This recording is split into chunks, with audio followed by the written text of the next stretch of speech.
اپلیکیشن میلی یه راهکار امن و هوشمندانه برای خرید، فروش و انتقال طلاست. برای دانلود این اپلیکیشن کافیه وارد سایت میلی.گلد بشی و از اینجا دانلودش کنی.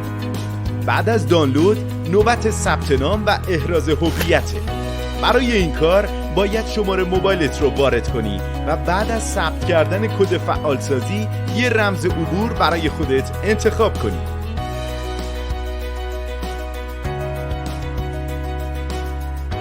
حالا نوبت ثبت اطلاعات شخصیه. یادت نره برای اینکه تو فرایند احراز هویت مشکلی پیش نیاد، همه اطلاعاتت باید مطابق اطلاعات کارت ملیت باشه.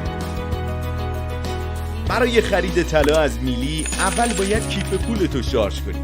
برای این کار وارد بخش کیف پول شو و از اینجا مبلغی که میخوای حسابت رو شارژ کنی وارد کن و روی دکمه پرداخت بزن.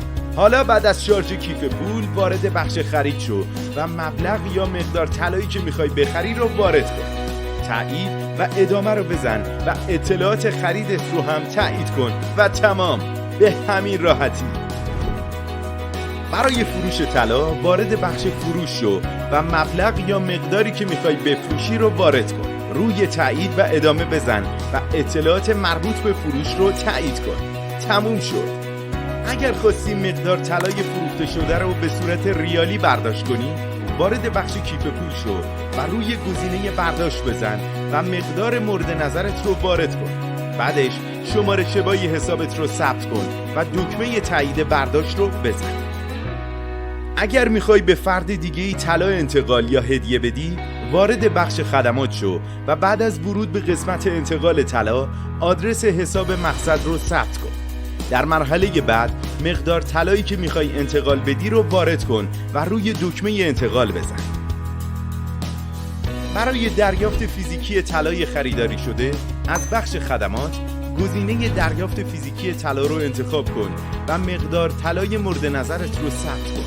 بعد از اینکه جزئیات رو تایید کردی، کارشناسان میلی برای هماهنگی زمان و مکان دریافت طلا در اسرع وقت باهات تماس میگیرند. برای گرفتن کارت هدیه از میلی، از بخش خدمات وارد قسمت کارت هدیه شو و روی گزینه میخواهم طلا هدیه بدهم بزن. بعد از انتخاب کارت مورد نظرت میتونی روش دریافت کارت هدیه و جزئیاتش رو انتخاب کنی. برای پرداخت هزینه کارت هدیه هم میتونی از کیف پولت استفاده کنی و هم از حساب طلات کارت هدیه رو شارژ کنی.